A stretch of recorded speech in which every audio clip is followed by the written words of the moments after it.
I'm standing in front of the headquarters of a company that manages $10.6 trillion. That's more than half the United States GDP. Last time, I covered the shady consulting group McKinsey, and you guys asked for one thing: BlackRock. So here we are. BlackRock is the subject of a lot of speculation online. There is a robot that controls more wealth than any country on Earth. Really, the commander-in-chief is Larry Fink. They have stock in 95% of Fortune 500 companies, and they've been hired by governments across the world to help manage financial crises and even just conduct normal operations. That means that pretty much any time you interact with the economy, working, buying stuff, driving a car, going to the bank, anything, you're interacting with BlackRock. But that $10.6 trillion isn't really their money. Don't worry, we'll come back to that. And they claim they're just passive investors, which seems harmless, right? While I love a good conspiracy, and I know there was a cornucopia on the Fruit of the Loom logo, how much of a conspiracy is this really? I wanted to get to the truth behind BlackRock and the other nearly identical asset managers, State Street and Vanguard, known as the Big Three. Are they actively controlling the world and shaping it in their favor?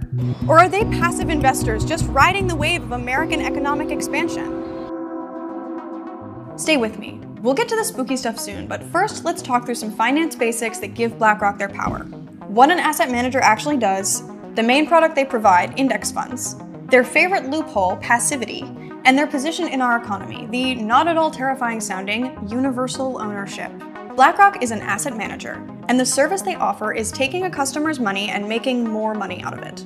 Their existence relies upon an important invention of the 70s. This one I bet it's only $119. More exciting, the index fund. It was pioneered by the first CEO of Vanguard, and it offers investors a way to invest in many stocks at once. So instead of betting a lot on a few individual companies, you bet a little bit on every company in the whole index, basically just the whole market itself. The index at least steers a steady course. It's like instead of betting on a single horse, you're betting on all the horses at once. And index funds are a form of mutual fund, the more general way people pool their money together to make big investments. But someone needs to be the one to pool all that money together and manage it, and that's an asset manager, i.e. BlackRock.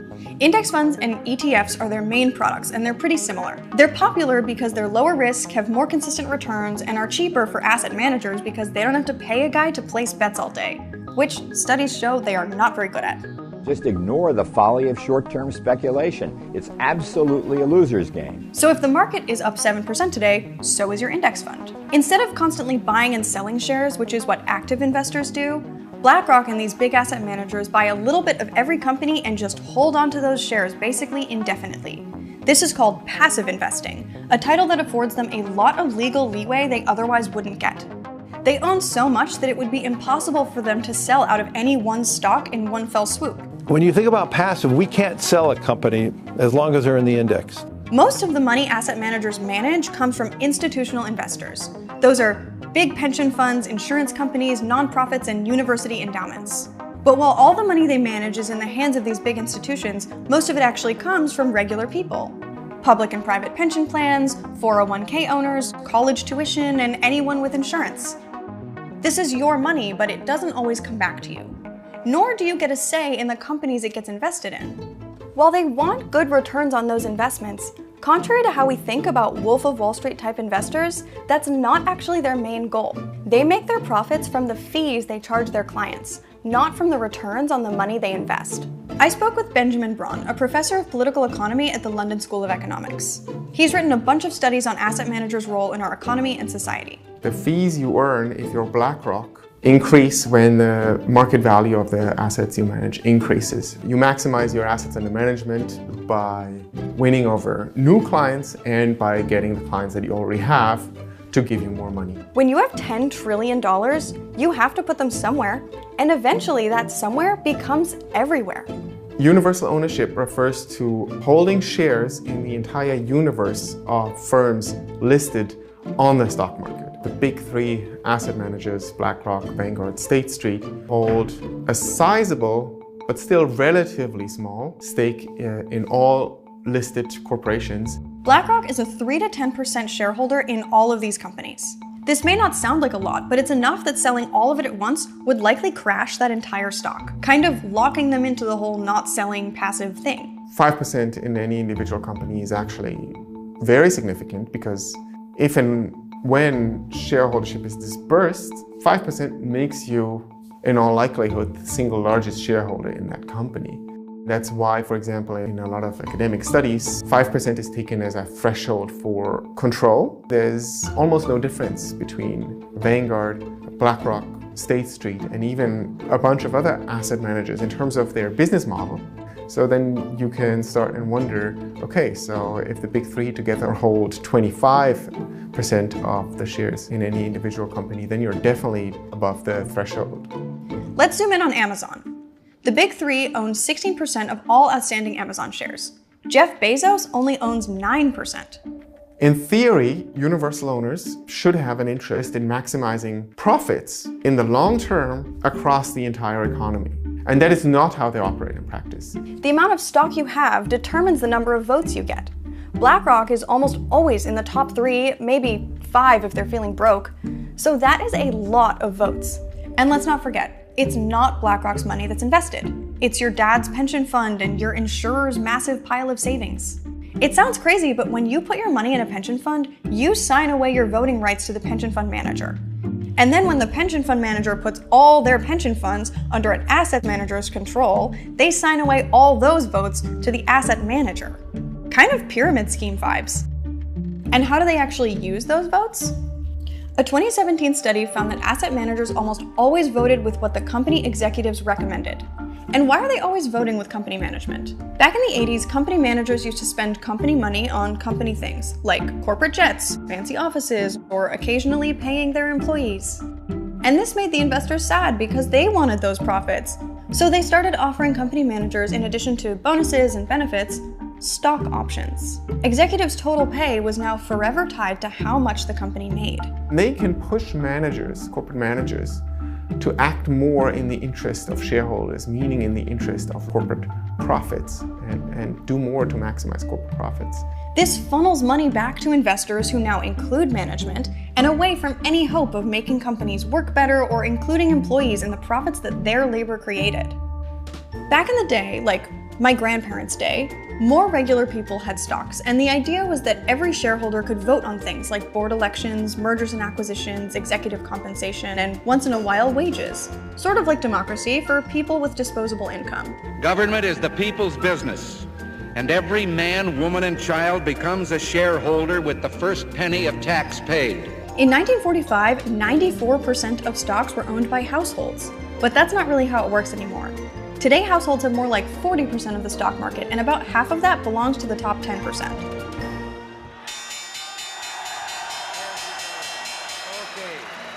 thank you all very much.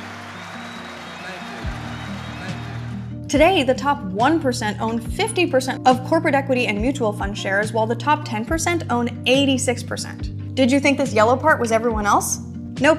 The tiny green part on the bottom is the least wealthy half of Americans. You often hear this argument that what is good for shareholders is good for everyone because, especially in the US, where retirement assets are overwhelmingly invested in corporate equities, everyone is a shareholder. But that's simply not true. The bottom 50% virtually owns no shares at all. The vast majority of shares are held by the top 10%. And within that, even shareholdings are quite concentrated within the top 1%.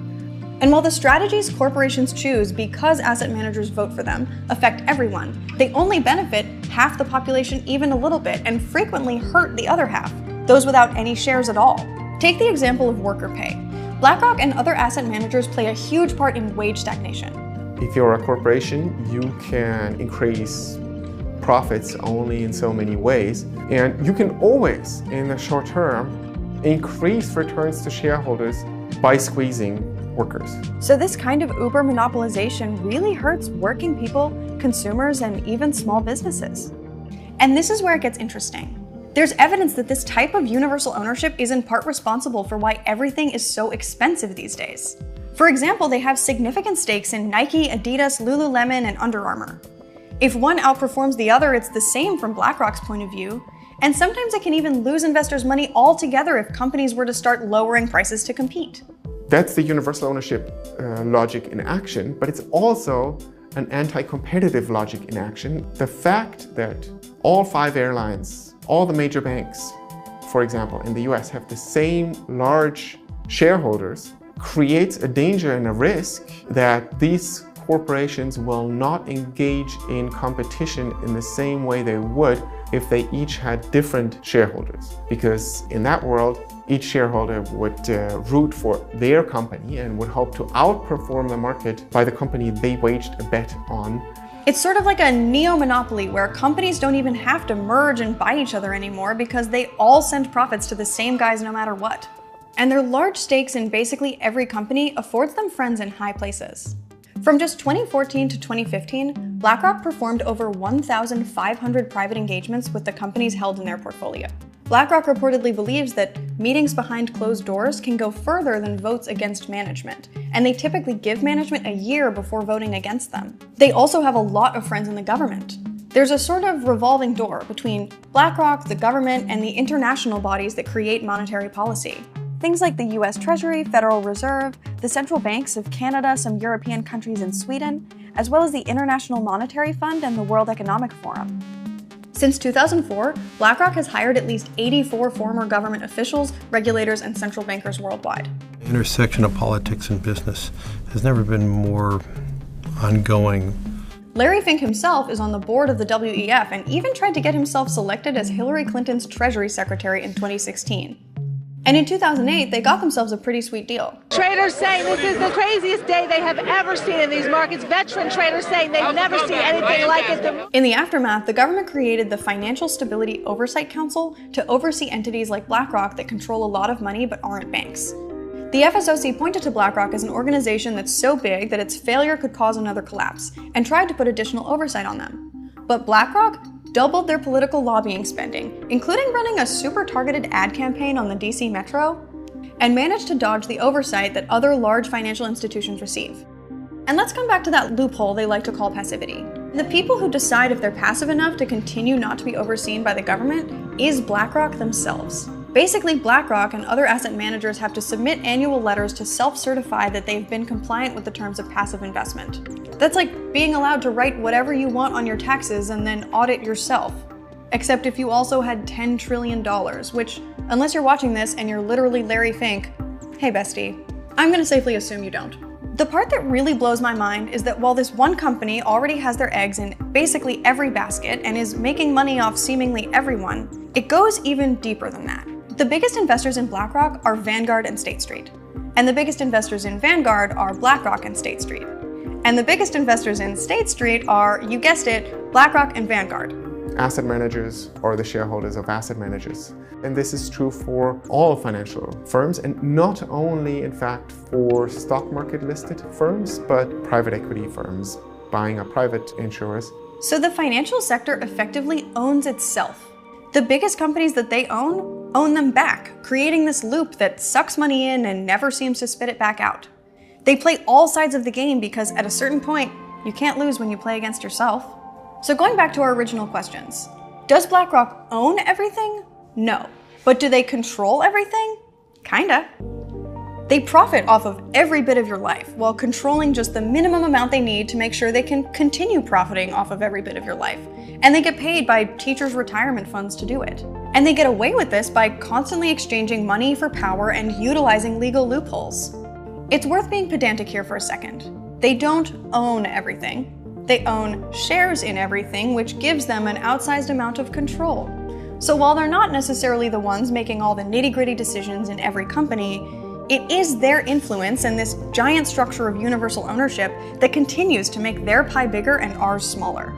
It's the ultimate endgame of the Investor Management Alliance. Remember the part about how they're responsible for reporting their own passivity to the government? The Consumer Financial Protection Bureau and the FDIC are working to change that and make it so that asset managers that own large chunks of banks like BlackRock are regulated like banks. The asset managers, of course, are not happy, and they are lobbying against this. So regulating them much further is going to prove difficult, and this is a solution to one part of a much larger problem. We no longer have the old system of shareholder democracy. We have something more like a shareholder oligarchy where the people with the most power over where our money and stuff goes are incentivized to make that stuff worse and more expensive and not work for us. But BlackRock didn't create the system, they just used it to their advantage. And I think we deserve a better one, where the people who create the wealth have a say in where it goes. Thanks for watching The Classroom, where controlling the world is important to us. Send us your next favorite conspiracy.